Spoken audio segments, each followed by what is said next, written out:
see you jive, I can face the world. Oh, you know I can do it. Oh my God, that got really loud. You know I can do anything, baby, when I see you jive talking with me. That was absolutely beautiful, and welcome one and all back to another edition of Jive Talkin with Shane Diablo. That is me. That is me. I had that song "When I See You Smile" in my brain because I bet the last couple of weeks I've been riding my bicycle to work, and I'm going to say this about hair metal. I'm falling in love with it all over again. I was a young kid, then I got into the thrash and the death metal and stuff, but the hair metal and the Twisted Sister and all that started me off. It's great to listen to when you're just plugging away riding a bicycle home. It's burning hot, it's sweaty, you got warm water in your pocket. And then something like, you get to one of them hills that's just so damn,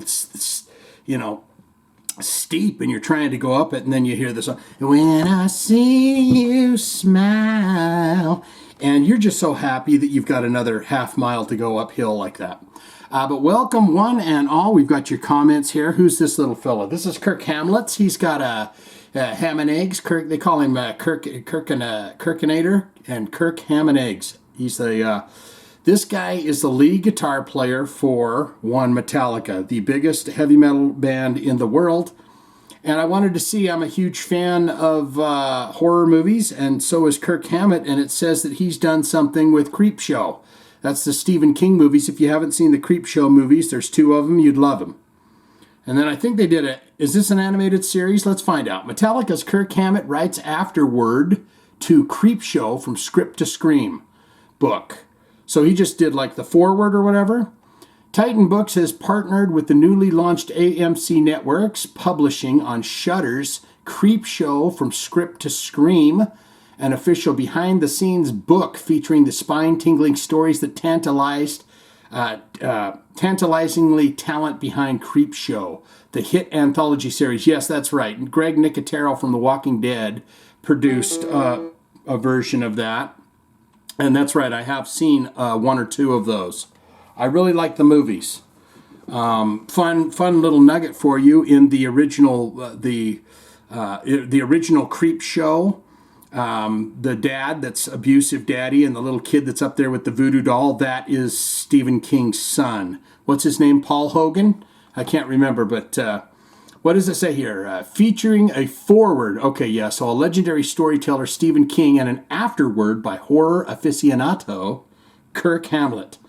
Metallica's lead guitarist. Creepshow from Scream to Script, October 25th, 2022, dives deep into the riveting origins, gripping development, provocative production, and sinister special effects of the television show. Okay, so they're just doing what they did for the Shudder Creepshow program. The book was written by Dennis L. Prince, designed by John J. Hill. What's his name? I know Stephen King's son's name's Hill. He doesn't, I admire the guy because he didn't say, I'm going to be Bobby King and start writing horror books, because he's a horror writer. But he did, I can't remember his first name, Bobby Hill. Maybe it's Bobby Hill. Edited by Meredith Borders and co-produced by Julia Hobgood. The deal was brokered by Stryker Entertainment.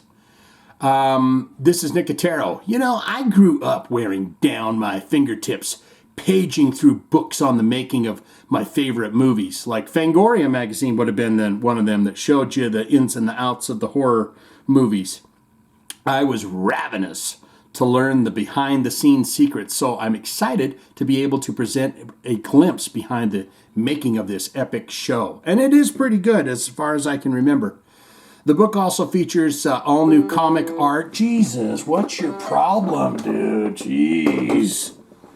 The book also features all new comic art, chapters opening, and full spread illustration poster revealing the magic and mayhem that makes Creepshow such frightfully good fun. The standard edition, available everywhere books are sold, will feature a brand new cover by Gary Pullen, while the exclusive edition, available only through amcmp.com.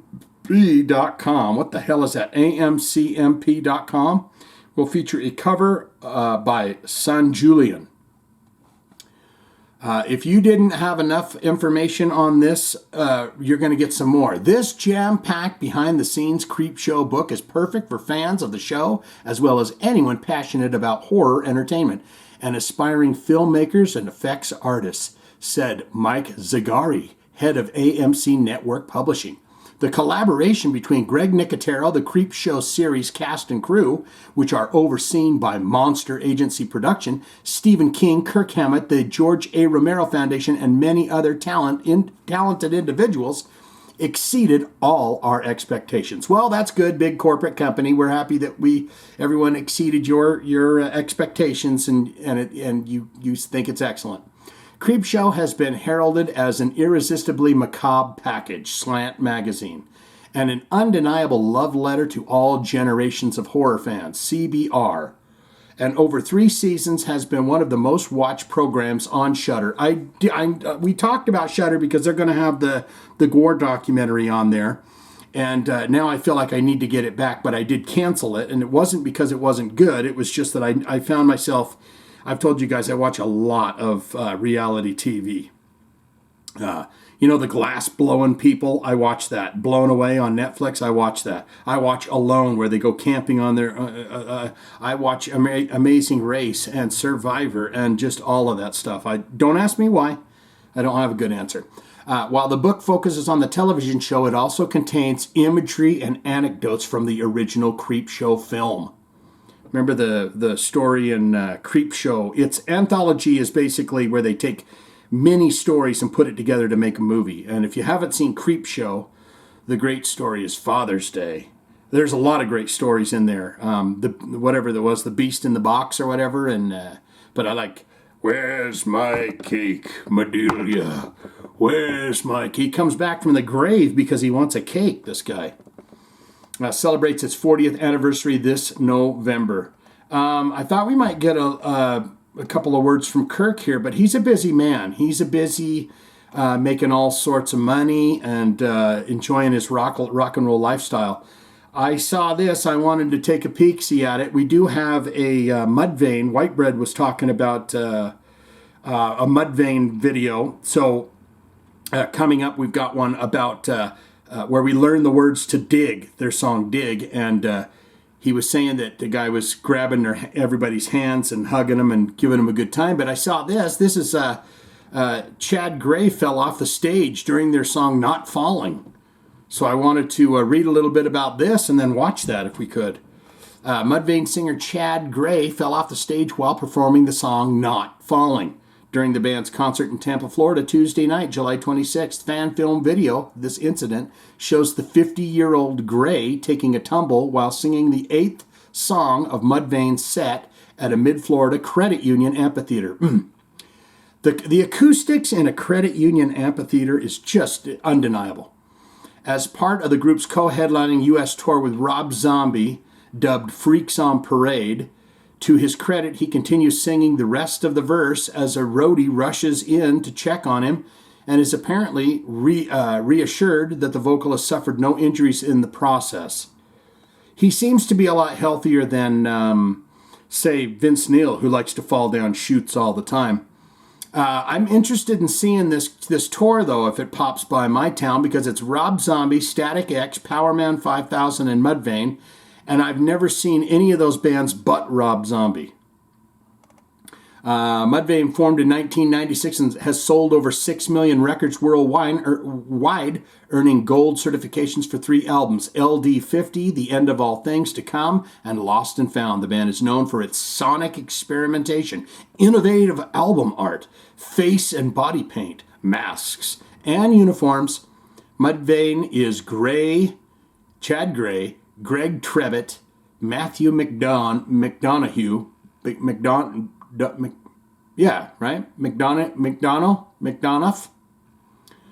and Ryan Martini. Gray has spent the past 16 years fronting Hell Yeah. All right, we're through that. Let's take a peek. We Oh, yeah. He's like, they're giggling at him. Oh, that's so funny when someone breaks their spirit. I love that. Let's see. Let's watch this one. Oh, this is going to be the whole song. Maybe he does it right at the beginning.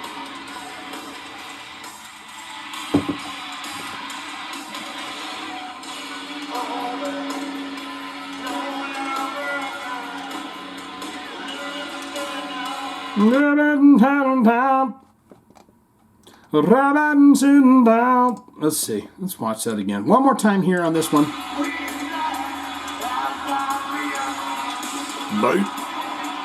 Yeah, he went right down the hatch. He went down the same chute Vince Neil did.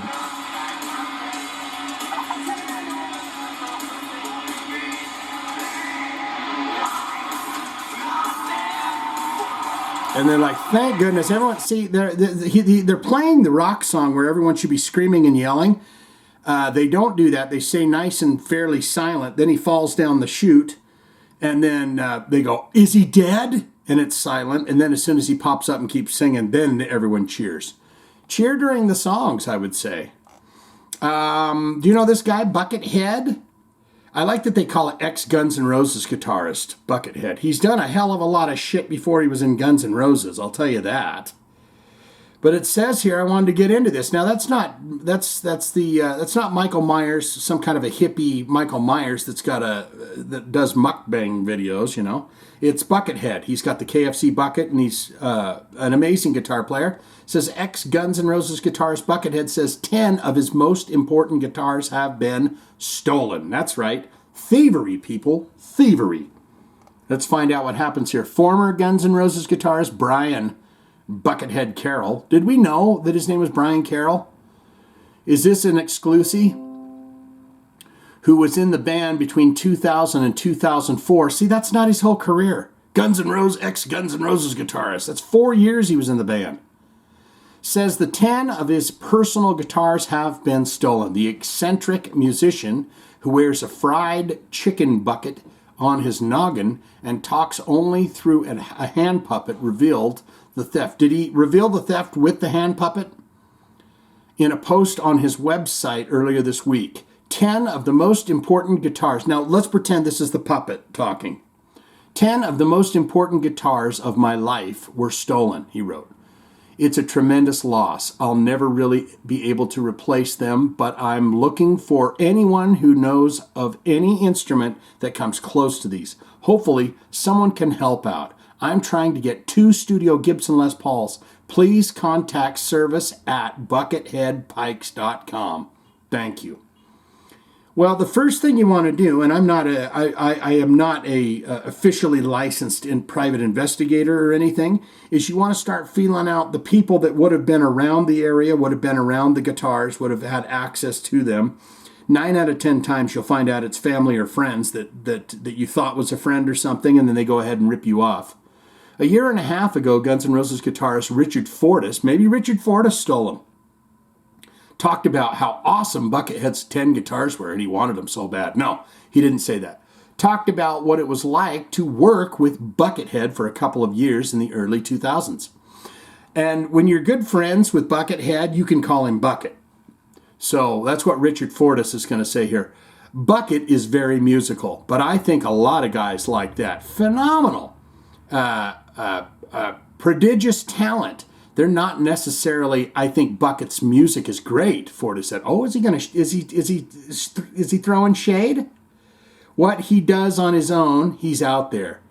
But he did understand how to make 3 guitars work, and that's a very difficult thing. Yeah, because you don't need 3 guitars in Guns N' Roses. You just like all that cash rolling into the pockets.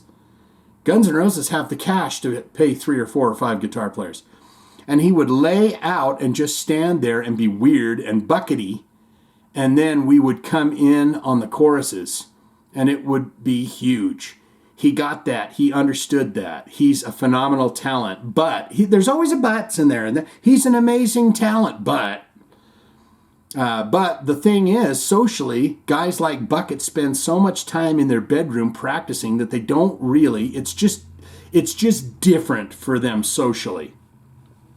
Maybe he had, hey, Richard, maybe he's got some social anxieties. Maybe that's why he wears a bucket and a face mask on his head, because he's masking himself. Being in a band, this is Richard Fortestill, being in a band, you've got to relate to people.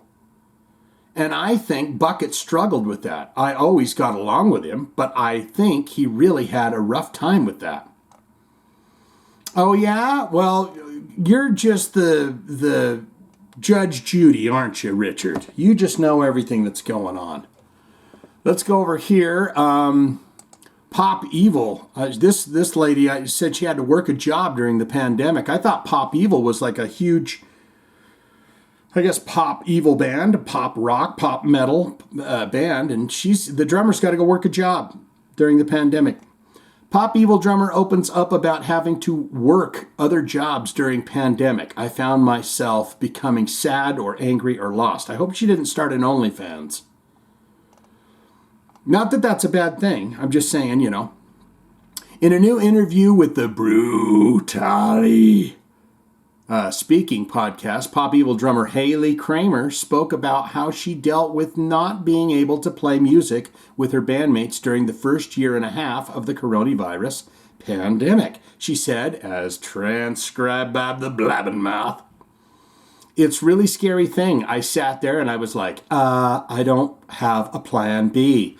I don't know." Well, you can't get the plan B anymore. I'm sorry to tell you, Haley, I'm very sad to tell you, I don't know who I am without being on the road. It's a really scary place to be. I continued to pay my bills, but it was not through doing what I do best. And she is a damn good drummer. And I'm all about when I do what I do best, I project really good energy out to people. She does, I'll give you that. When you follow your passion and you're doing something that you love, you can give that good energy to people. And if you're not doing what you love, it's hard to do that. I agree with this sentiment that she has going on here. And I found myself becoming sad or angry or lost, and I just had to navigate through it. And there were a lot of people that have gone through the same thing. Yes, I would go ahead and say tens of millions of people that didn't get to go, good news, let's get back on the rock circuit and get to playing again.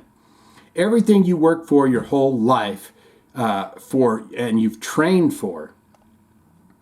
She continues, there was an advert in England with the ballet dancer on it going, "Oh, just retrain to be a computer geek." Oh, just retrain to be a computer geek. Well, she or he trained to be a ballet dancer. That's what they do best. Support that.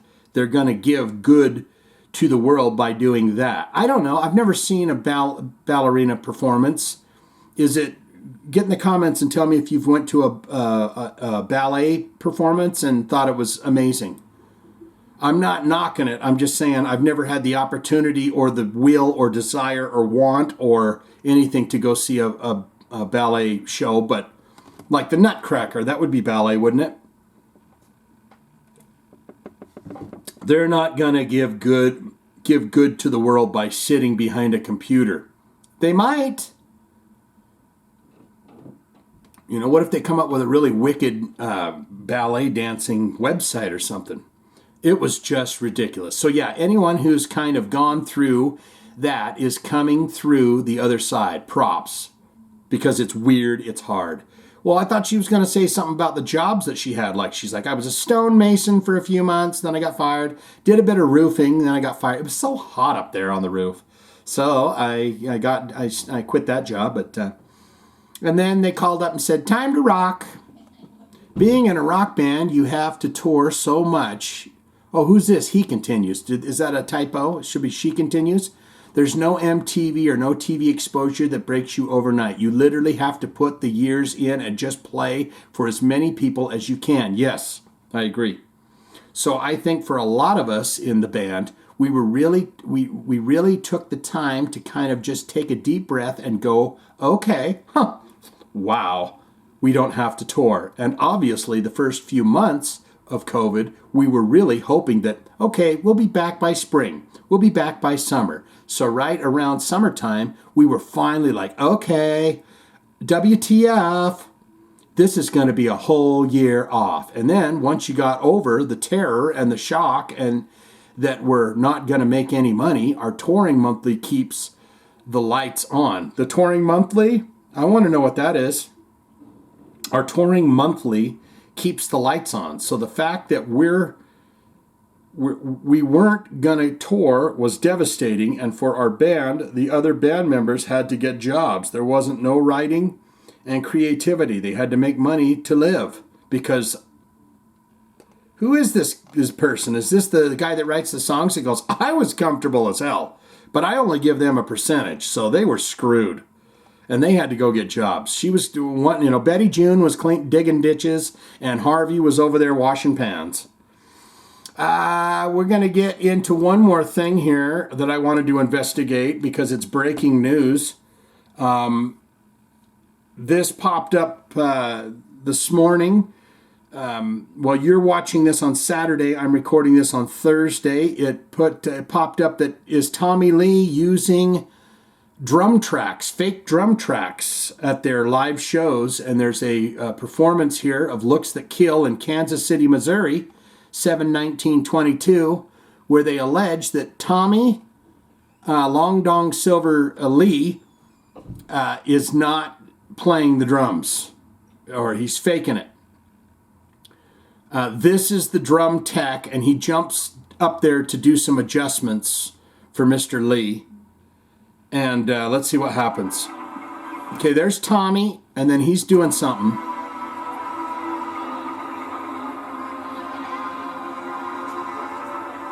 They got it.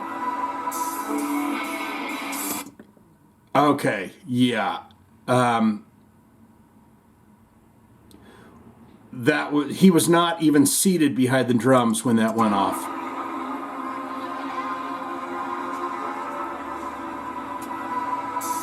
Right there. There's the first hi-hat. 1, 2, 3, 4. And he's not even sat down. Okay, it was sloppy.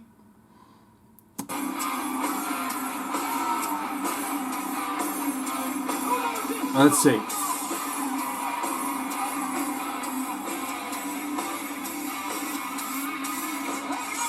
Now he's playing. What they've done, and I don't know why they did it because it's really stupid, but I think what they did is just to make sure that coming out of that intro, you can hear this intro right here. I mean, it's not a good intro. But what they do, sometimes what they'll do is they'll tag the hi-hats in there too. So you've got this big background thing going,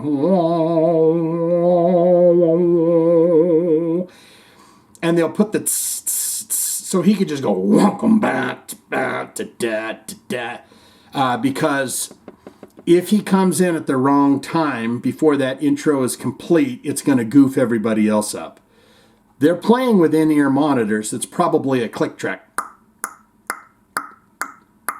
Not as much as Kiss. They have like the whole guy in their ear saying, "Now, Paul, tell him how you doing. Hello."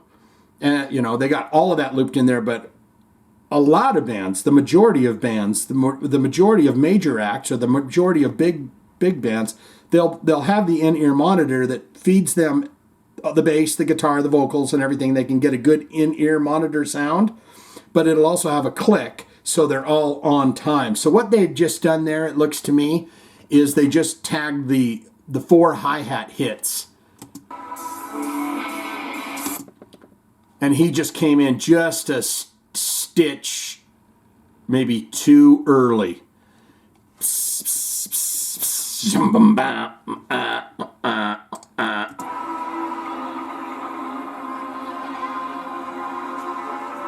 you want that full beat.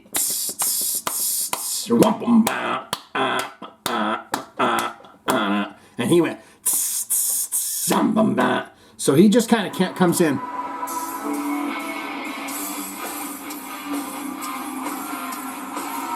Yeah, but you can clearly tell he's playing, especially when he's hitting those cymbals and stuff, you can tell he's playing. Right here. Yeah, he's playing. So that's problem solved. Is that Mike Tyson? No, that's who was the guy in Blade? Did they give him a job? Is he out of prison? He is out of prison, isn't he? Blade? What was his name? Wesley Snipes. He was a great actor. I love those Blade movies. Is that Wesley Snipes? They're like, you can be a cameraman. You can't ever be in movies again, Wesley. I'm sorry about that, but you can film Motley Crue's concerts. It is time for your comments, my fine and fantastic folks. It is that time. I don't know how long this episode's going to be, but suffice it to say we're getting to the end of it now. First up, Jay Jiggler. Now, if Jay Jiggler's paying attention, he's going to notice I hit the heart earlier on, but then I took it away. And that was because I like to read these comments for the episode on the episode. And I saw his comment, which is a fantastic comment. It's one of the best comments I've ever seen. He says, "Your videos are wonderful. Thank you for all you do." I gave him a heart right away. But then I said, oh no, that's part of the Jive Talkin with Shane Diablo. So I'm going to take that heart away. And I don't want to, I hope that he wasn't. So now I'm going to give him a heart. So there you go, Jay Jiggler. Zeus Baltar is back. Slipknot. Okay, he's going to say something about Slipknot here. Slipknot need to take the mask off.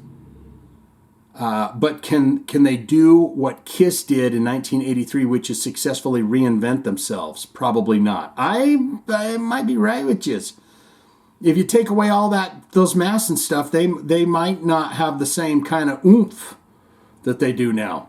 Sepultura Cavalera. My real question for Max Cavalera is, who is responsible for the first 2 full-on new metal Soulfly albums? That would be him, probably, right? He's the head honcho in that.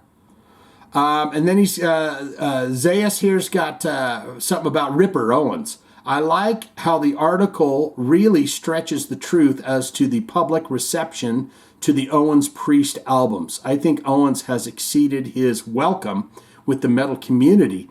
And if he can't keep a band together, it means he is impossible to work with. Now, there is some truth to that. If you're a singing dude and every 6 months you're in a different band, or they look for a different singer, or then, what's the old saying about, sometimes it's not everyone else that's the problem, sometimes it's you. So I don't know how many bands he's been in or what he's been doing, but some of these singers seem like they're in a lot of bands. And it's like, I don't know if that's because some are just studio projects, others are touring projects or whatever. But, if you're hard to get along with, then it's not good for you. Now, I don't know if Ripper's hard to get along with or not. I'd love for anyone to get in the comments and tell me if he is or if he isn't. So there's a heart for Zayas. You got Oscar coming in here. I wonder if Tim Ripper Owens got caught by KK for having 1 or 2 beers at rehearsal. Very good point. Or gig, got pissed and washed his hands from working or hanging around him. That could be. KK could have said, "Did I just see you have a Michelob? You son of a bitch. Did you just drink a Michelob in front of me?" You're out of here, pal. You are gonzo. That's getting a heart. That's very valid. Oscar coming in again. Thanks for sharing your story about the Lincoln. I can relate, as many others, that we have precious items from family who passed. Yes. As you know, there are not enough hours in the day, but if you had time, you could part out the Hot Rod Lincoln, as Les Claypool calls those vehicles, or get a decent price for it. Yeah. That's what I'm running into right now. I do not want to get rid of that car as, well, I can give it to you for scrap. I'll haul it away for you. Because there's a brand new alternator, a brand new heater core, and a brand new exhaust on that car. And the brakes are in great condition too. So I don't know what to do. Older car parts are hard to find, and many snatch them up from the dealership or eBays as they come available and monopolize and turn around and sell them. Yeah, that's what I was running into a lot was either A, the mechanics don't even want to touch it because it doesn't have a computer in it. It doesn't have we don't touch anything that's not 2002 or newer. because it doesn't have a computer in it. We don't know how to check things. Then I found a damn good mechanic, and he says, you bring that son of a bitch in, and we'll dig it, tickle it, poke it, and pinch it until we figure out what's wrong. And of course, never go by the blue book. No. Value these days are all about supply and demand. A mechanic friend told me a long time ago, Barack Obama's Cash for Clunkers program took a lot of good running vehicles off the market, smashed and recycled them. That's what I don't want to happen to my car, is just hauled off and mashed and smashed. And gave a few $100s of cash to those people who wanted the money for fill in the blank reasons. Yeah, I remember the Cash for Clunkers. They're always doing something like that where we'll take any car for $300, but we'll come and we'll tow it off for $300. It's too much. I need to figure something out. There's your heart, my friend. Mike Buchanan coming in, our pal. Time to quit the day job. You have found the song. R.I.P. to your car. Sorry for your loss. Thank you. The funeral will be next week. It's an open casket, so not a fan of Slipknot, even though I live in Iowa. It's not mandatory, okay? I'm telling you, you might be into some blasphemous territory if you live in Iowa and you don't like Slipknot. Unless you like country music or something like that. I watched a great documentary on Netflix last night about Shania Twain. I love her. I was deeply in love with her voice, but her looks, I was deeply in love with that. The documentary was pretty good. She had 3 #1 albums in a row, and it's the only country music that I can put on and listen to, unless it's really, really old, terrible country music, Conway Twitty and stuff like that. I guess I shouldn't say terrible. This is still Mike Buchanan. Sepultura, I would agree, were better back on the first albums. I still listen to them. Yeah. Des Moines represent. Hope Mike is getting the help he needs. Never mess with your mental health. Absolutely. If you feel like you're in a dark hole or whatever, you need to talk to someone about it. It's not weak to talk to somebody about issues that you might be having mentally, physically, psychologically. It's the best thing you can do for yourself. You got to be 100% happy with who you are and what you are, flaws included, before you can be happy and healthy for anybody else. Do we still need to talk about the ABCD water joke? No, we got it. And now for your Jive Talkin joke of the week. I look forward to this. Here we go. What does the Titanic and the Sixth Sense have in common? It sees dead people. Oh, I see dead people. Yes. Icy. Because Leonard DiCaprio sunk down to the bottom of the sea and froze. And for a bonus, because you love my jokes, my wife just said to me, "Are you listening to me?" I thought to myself, well, that's a strange way to start a conversation. Okay. Yes, yeah.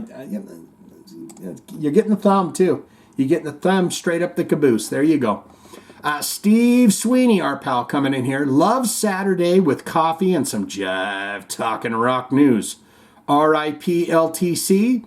I'll definitely go see the Pantera. Zach and Charlie are the perfect guys for the job. Wait, I'm going to read that again. I'll definitely go see the Pantera. Zach and Charlie are the perfect guys for the job. Keep on trucking, Mr. D. And then there's heavy metal horns, emoticon, a lightning bolt, and a thumbsy-upsy. So you get a thumbsy-upsy and a heartski. This is Miss Althea coming in. The dumbstruck fool says, don't give up hope. When you least expect it, the Lincoln will come back reincarnated. That sounds like something Michael Buchanan would say. Uh-oh. Seeing the title of Slipknot's H377 did nothing but take me right back to middle school math and all the cool kids figuring out how to spell words with a calculator. Topping the list was 4377. which of course became hell when the calculator was turned upside down. Yeah, there was a couple more in there, but I can't remember what they were. If you were really clever, you could come up with a couple of good words, like a long word. Oh, I think hello was one of them too. Still Miss Althea here. Are you sure you haven't seen Jamie Justice's face on America's Most Wanted or some other true crime show? I would not feel comfortable if he sat next to me at a bar. I know, that picture is just bad. It's like, excuse me, miss. Do you know the time? It's like, get away from me. Kudos to Mike Patton for opening up about mental health and his own personal challenges. Thanks to him and the list of other artists that just keep growing. The topic is thankfully no longer taboo and important. Life-saving conversations are happening. Yes, indeed. I 100% agree. There was another story about somebody that was just canceling their tour over mental health. They just said, I need a break. That's what you got to do.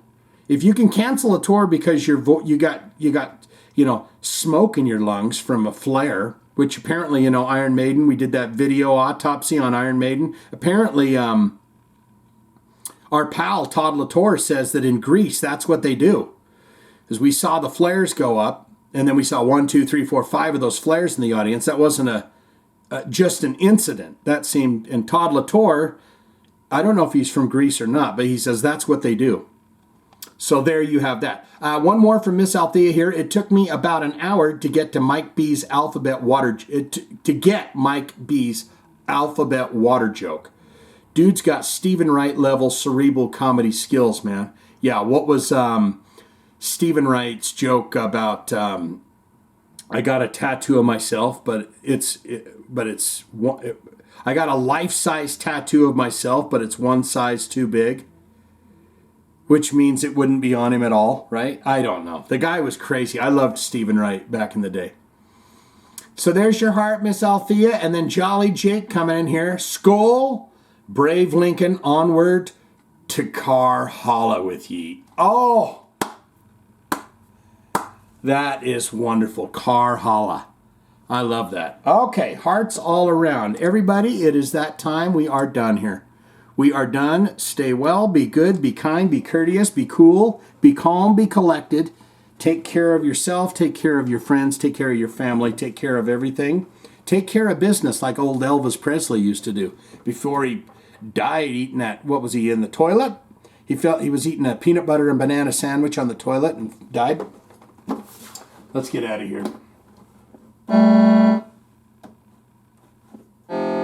When I see you jive, I can take on the world. Jive talking, we can do anything.